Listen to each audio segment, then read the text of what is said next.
Maritim, apa kabar? Semoga semua dalam keadaan sehat bahagia. Kali ini tim YouTube Museum Maritim Indonesia sedang berada di PT Pelabuhan Indonesia Persero Regional 2 Banten. Berlokasinya di Ciwandan. Ya. Dan kali ini kita bersama Pak GM dari Pelabuhan Banten, yaitu Pak Insinyur Agung Fitrianto. Apa kabar Pak? Baik, selamat pagi para netizen dan tetap semangat. Oke. Kawan Maritim sudah begitu semangat ingin mengetahui tentang Pelabuhan Banten. Pelabuhan Banten itu yang mana? Yang mereka tahu tuh tempat penyeberangan itu Pak. Ya. Jadi mungkin kali ini kita akan berkeliling dan Pak GM akan menjelaskan pelabuhan yang disebut dengan Pelabuhan Banten. Pelindo itu apa aja sih isinya? Oke, yuk kita ikuti. Kita jalan bersama Pak GM. Oke, Pak. Oke.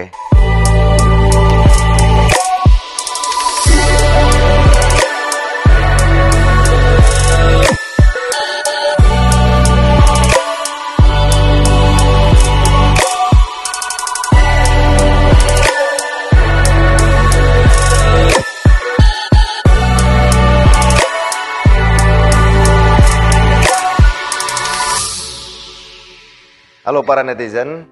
Nah, di sini kita berada di comment center ini ada fasilitas yang namanya traffic management. Nah, di sini kita bisa melihat kegiatan secara real time yang dilakukan di Pelindo Regional Banten, termasuk cuaca, prediksi cuaca 3 hari ke depan. Selanjutnya di sini ada marine service. Ya, di marine service ini kita bisa mengetahui kapal-kapal apa saja yang dipandu, yang ditunda berikut dengan nama petugas-petugas pandunya, kemudian jamnya, jam berapa kegiatan dimulai dan jam berapa selesai. Termasuk juga dengan line up daripada kapal-kapal yang akan melakukan kegiatan bongkar muat. Nah, selain itu juga di sini dilengkapi dengan monitoring daripada Badan Meteorologi dan Geofisika untuk memantau suhu, humidity, kemudian juga kecepatan angin. Nah, selanjutnya di sini kita punya satu sistem untuk mengetahui kegiatan multipurpose. Artinya di Banten ini kita tidak ada terminal peti kemas, tetapi di sini adalah pelabuhan curah atau non peti kemas. Ya. Ada curah cair, curah kering, dan juga general cargo. Di sini kita bisa melihat kegiatan apa saja yang sedang secara real time dilakukan pelayanannya. Nah, contohnya di sini di atas kita bisa mengetahui. Saat ini ada kapal yang namanya Safety Ocean. Ini ada 4 palka, ya. Ini berapa banyak barang sudah dibongkar, berapa sisanya kita bisa tahu. Dan ini bisa diketahui oleh customer kita. Kemudian posisinya secara kamera juga kita bisa lihat di sini. Kemudian ini adalah foto live daripada kegiatan di dermaga lainnya. Jadi seluruh dermaga ini semua sudah termonitor. Tidak hanya secara kamera, tapi juga secara sistem kita bisa mengetahui berapa jumlah kargo yang akan dibongkar, sudah dibongkar, dan kapal apa saja. Nah, di sini ada di fasilitas sistem monitoring multipurpose. Jadi ini tidak semata-mata hanya kamera, tapi di sini ada satu sistem ya, yang bisa menjelaskan secara aktual proses daripada kegiatan tersebut. Kita juga bisa mengetahui berapa jumlah truk yang dideploy di sini, kemudian siapa saja cargo ownernya itu.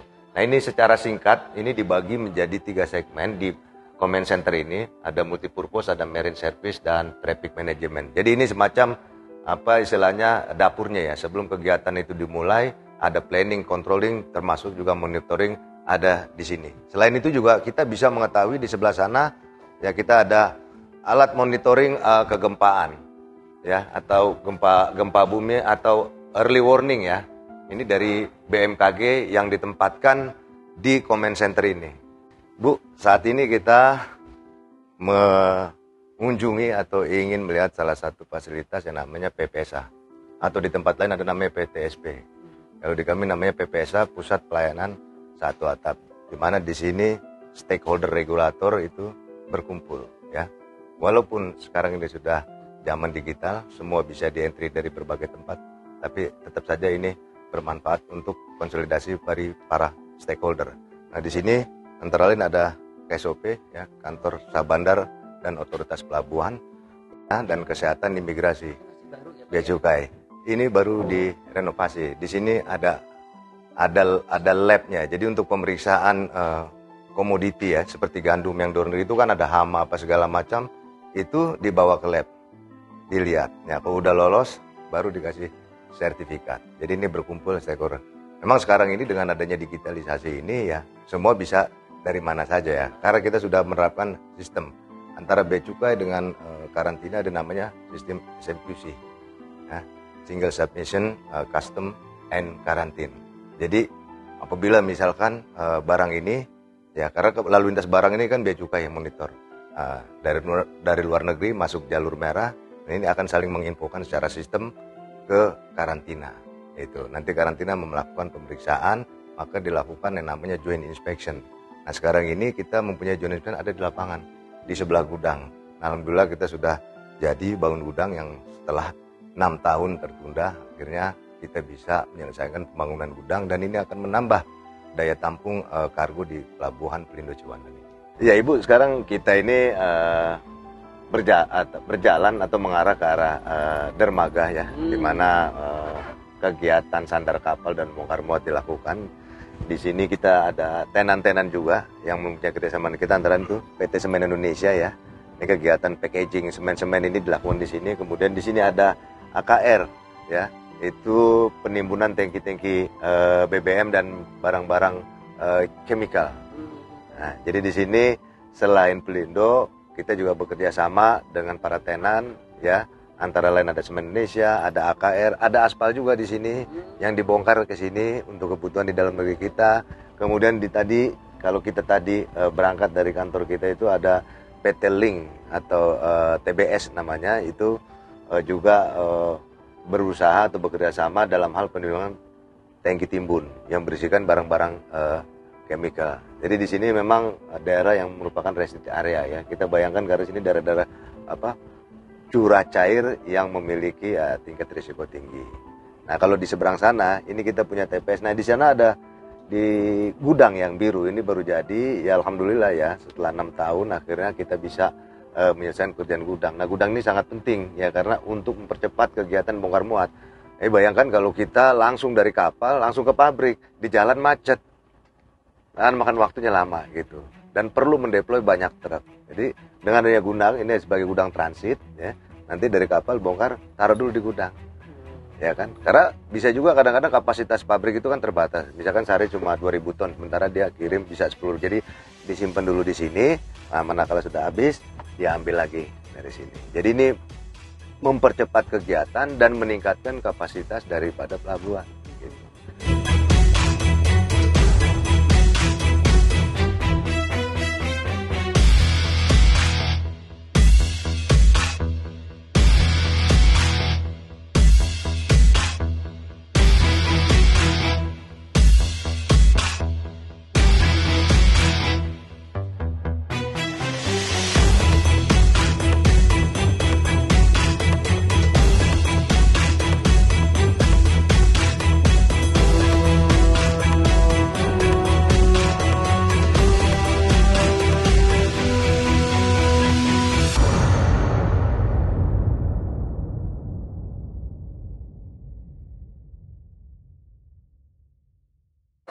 Pak Agung, Baik, ini Bu. luar biasa sekali kita berada di Pelabuhan Banten, dan betul-betul pemandangannya tuh, exciting banget gitu ya, Pak. Dan tentu kawan maritim ingin tahu nih bagaimana siapa sebenarnya Pak Agung ini. Jadi mungkin Bapak bisa ceritakan, Pak, bagaimana Bapak bisa sampai kepada posisi ini dan kenapa Bapak tertarik dengan dunia kepelabuhanan, kemaritiman ini, Pak. Nah.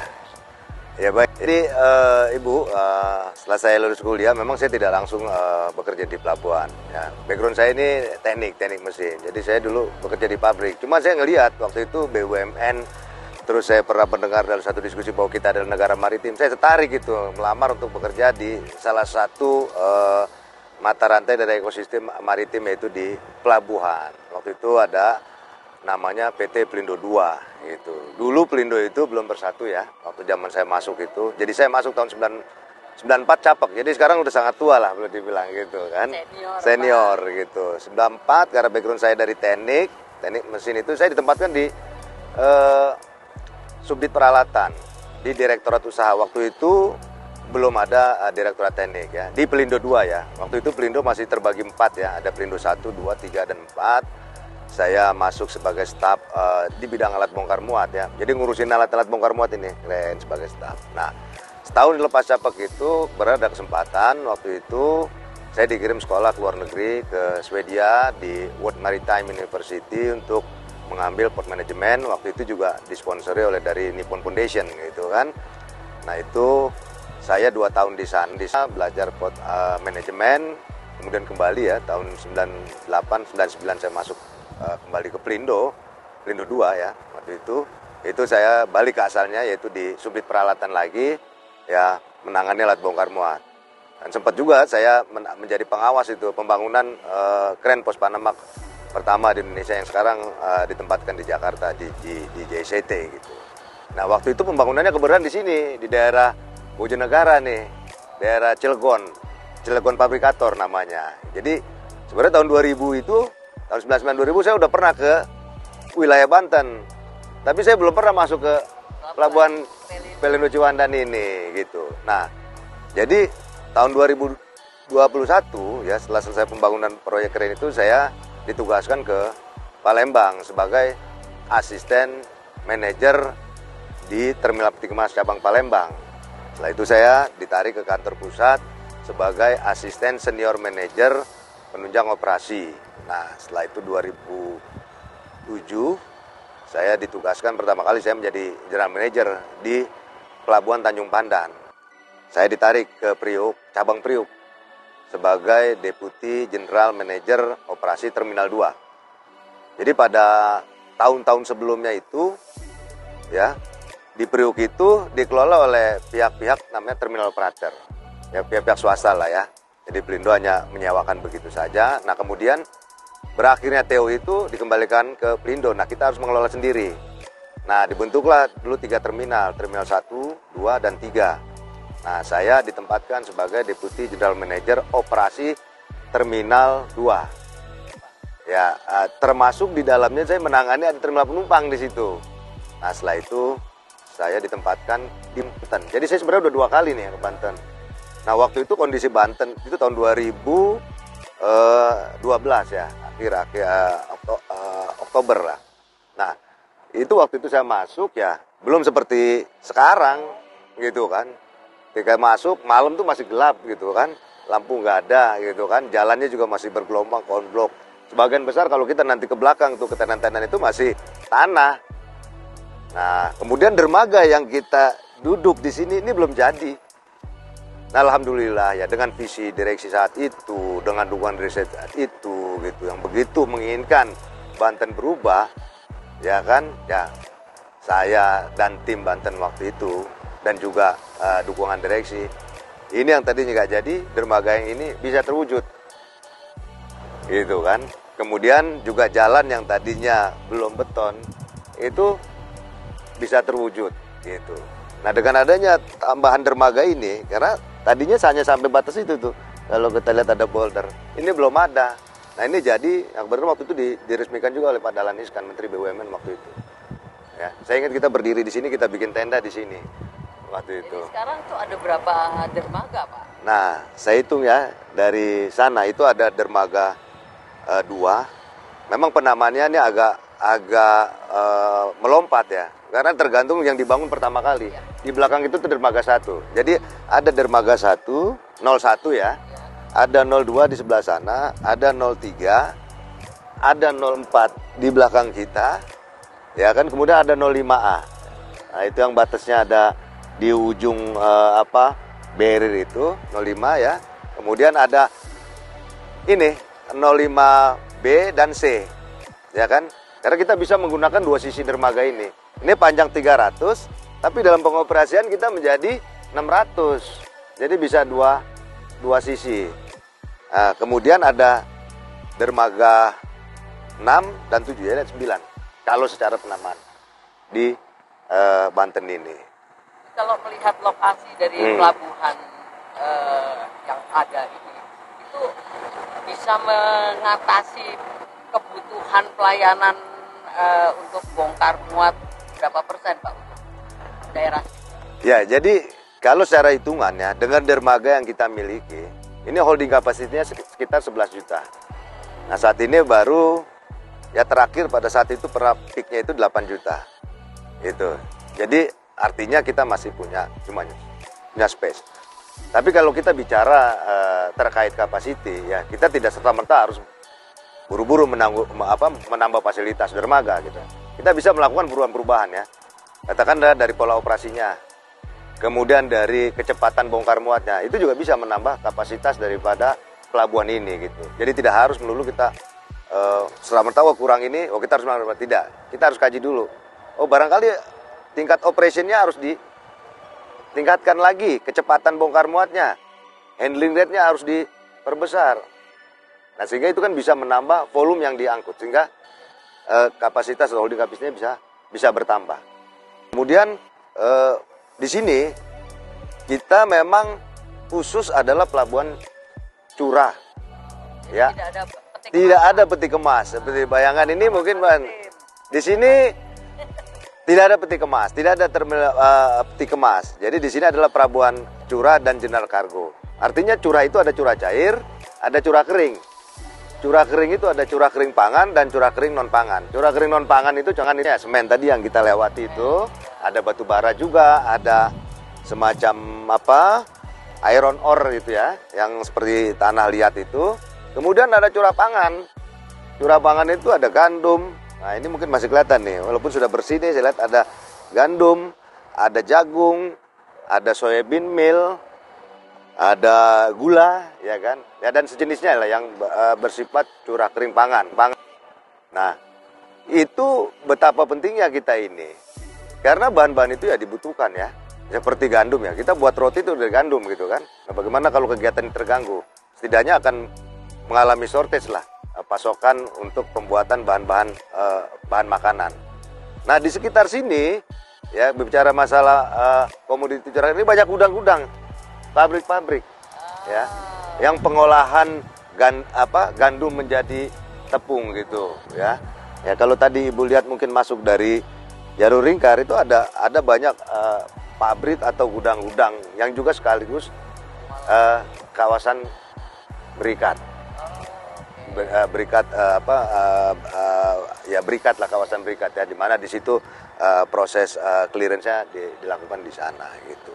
Jadi ini menurut saya ya hal yang sangat baik, ya kan. Apalagi Banten ini secara jarak itu kan hanya 2 jam lah kurang lebih by darat ya. Anytime kita bisa ke sana. Kemudian Banten juga sebagai daerah penyokong ibu kota nih dalam hal distribusi barang gitu. Letaknya juga strategis, ada di, kita lihat kita ke belakang sekitar kita ini laut lepas ya. Kapal-kapal besar, ya kapal minyak kita lihat, dan ini dari luar negeri. Nah, setahun ini ya, mari saya juga rapat ini dari kementerian itu ada sekitar 55.000 kapal yang passing, yang lewat Selat Sunda. Apakah semua mampir, Pak? Nah, kalau semua mampir pastinya tidak cukup. Nah, kita menggrab 10% aja, setahun udah 5.000 kapal. Tapi andai pun tidak bisa, mestinya kita bisa membuat namanya value added service. Kapal itu kan jauh ya, berlayar dari ada Eropa, dari Timur Tengah, dari India gitu kan. Tentunya perjalanan panjang. Mereka butuh bahan bakar, pengisian bahan bakar atau fresh water, atau pergantian kru dan sebagainya gitu kan. Nah, selama ini mereka mungkin mengisinya masih di Singapura gitu. Nah, kenapa kita tidak siapkan gitu suatu kegiatan activity yang menjadi value added service? Kita posisinya lebih menguntungkan dibandingkan Singapura, Pak? Iya, jadi kalau di Singapura itu kan berada di Selat Malaka ya. Selat Malaka itu kan boleh dibilang sekarang ini sudah crowded ya. Mereka ini tidak Selat Malaka, yang laut Selat Sunda ini dari Timur Tengah, dari Afrika atau dari Eropa gitu kan. Mereka laut sini. termasuk yang kalau dari Australia kan tidak di laut Selat Malaka kalau yang ke sini. Nah, namun demikian yang ada saja ya, kita masih bisa banyak peluang lah menurut saya di Banten ini. Contohnya ya, selain di pelabuhan Banten ini, Ciwandan ini di sekeliling kita kalau ibu lihat ini di belakang kita ini banyak pabrik-pabrik kan, chemical. Memang itu bukan barang kita, mereka yang mengolah. Tapi kita bisa bekerja sama dalam hal pelayanan kapalnya. Nah, karena kita punya bagian yang menangani kegiatan pemanduan dan penundaan. Ini sepanjang pantai dari Anyer ya, sampai ya kalau dari sini memang tidak kelihatan. Kalau di peta kita bisa lihat nanti itu kan. Itu ada selain pelabuhan umum kita nih, termasuk di sebelah itu ya, yang miliknya anak perusahaan Krakatau Steel, itu banyak TUKS atau terminal untuk kepentingan sendiri, ya kan? Mereka bukan pelabuhan umum. Nah, jadi kita bisa melakukan kerjasama terkait untuk jasa kapalnya. Nah, seperti kapal ini yang kita lihat depan kita, dia mau masuk, nah, itu kan ada tundanya tuh, didorong tuh. Nah, itu bisa kita ambil. Kemudian dalam hal jasa kapal, penundaan, itu pemerintah daerah juga memiliki kegiatan yang sama. Jadi ini ada 3. Belum lagi saat ini ya, banyak TUKS yang mengajukan usulan untuk menjadi badan usaha pelabuhan. Artinya menjadi pelabuhan umum seperti kita. Nah, ini kan kita harus antisipasi bagaimana kita bisa bersaing dengan mereka gitu. Nah, tadi bicara apa sih selain yang di tempat kita, kalau di udah sini, di Ciwandan udah pastilah kita yang melayani kan kita.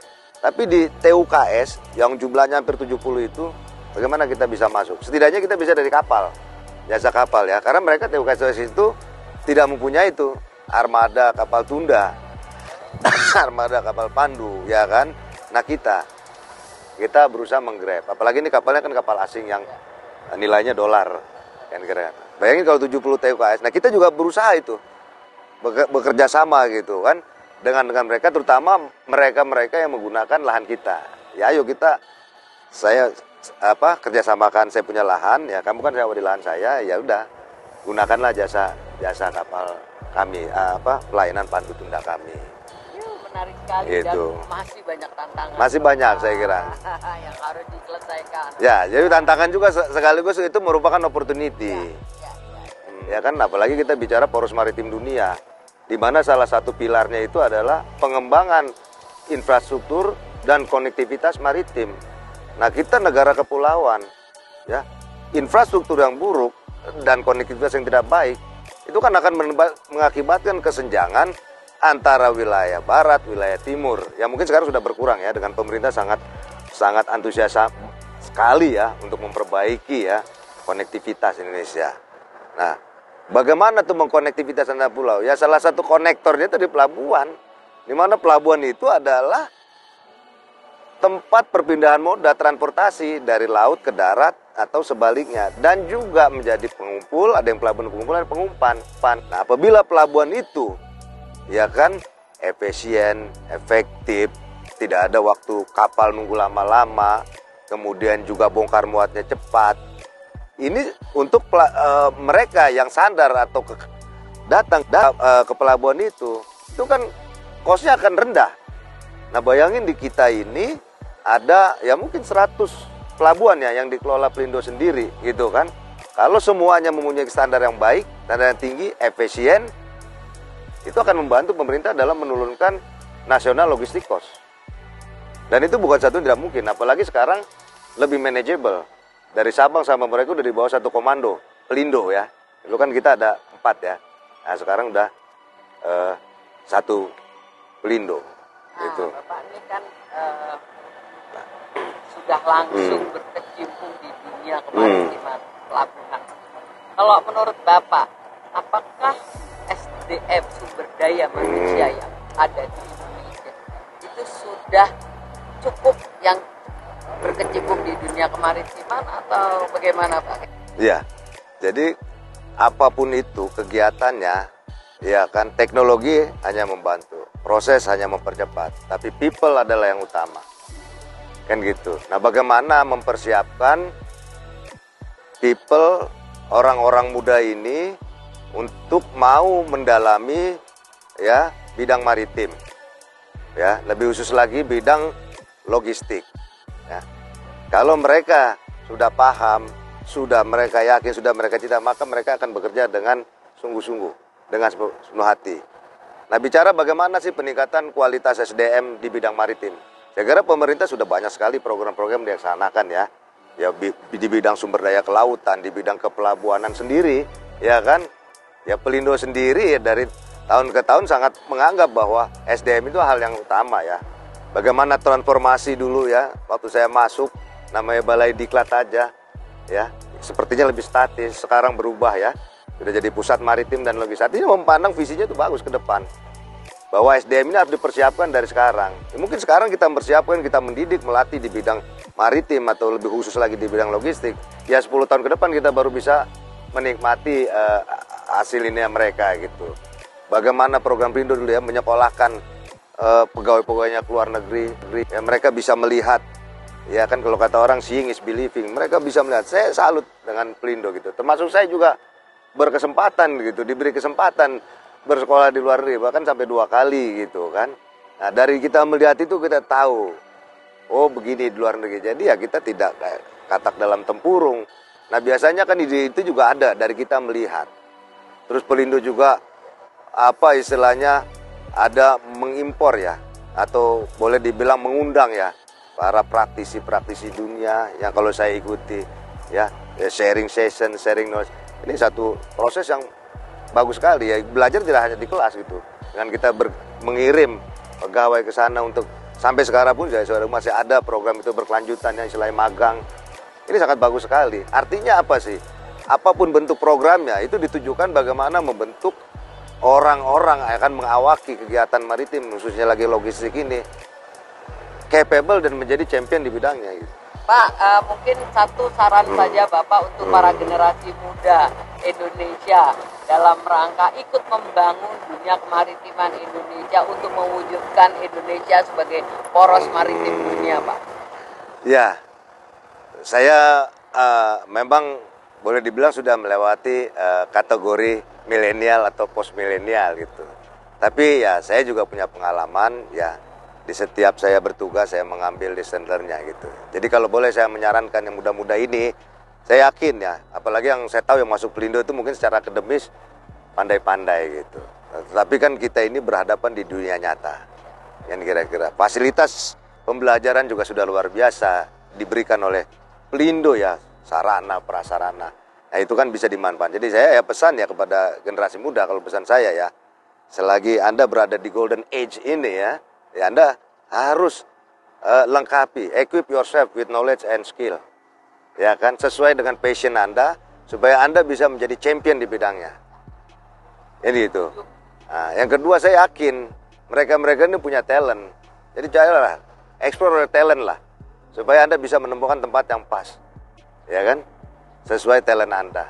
Nah, yang ketiga menurut saya ya kan, coba bangun atau buat bina dan perluas network. Ya, karena suatu saat Anda atau mereka muda akan menjadi pimpinan di organisasi bahkan di tingkat nasional. Dan itu akan sangat bahkan internasional. Nah, ini akan sangat membantu. Dan saya kira apa yang dilakukan Pelindo ya, itu sangat luar biasa lah. Saya sangat berterima kasih kepada Pelindo ya dalam hal pembinaan pegawai ya. Itu tadi kita mengequip itu. Visi pimpinan-pimpinan sangat jauh ke depan. Pak, terima kasih. Iya, terima kasih juga Ibu. Dan mudah-mudahan Bapak bisa membuat pelabuhan Banten ini tidak kalah dengan pelabuhan-pelabuhan besar lainnya. Ya. Apalagi memang letaknya strategis, Pak. Iya. Mari kita bangun, Pak, supaya bisa tadi 55.000, Pak. Ya.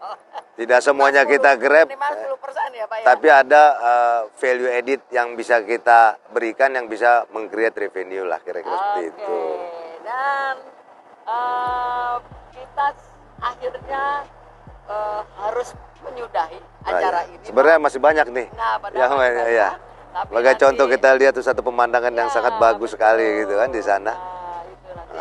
Tapi mudah-mudahan informasi Bapak bisa mengobati keingintahuan atau penasaran dari para kawan maritim, dan mudah-mudahan Bapak juga sukses terus ya, terima kasih. kita semua bisa membangun dunia kemaritiman Indonesia dan mewujudkan Indonesia sebagai poros maritim dunia. Terima kasih Pak. Sama-sama Ibu. Oke. Kawan maritim, kamu, aku, cinta maritim. cinta maritim. Kawan maritim.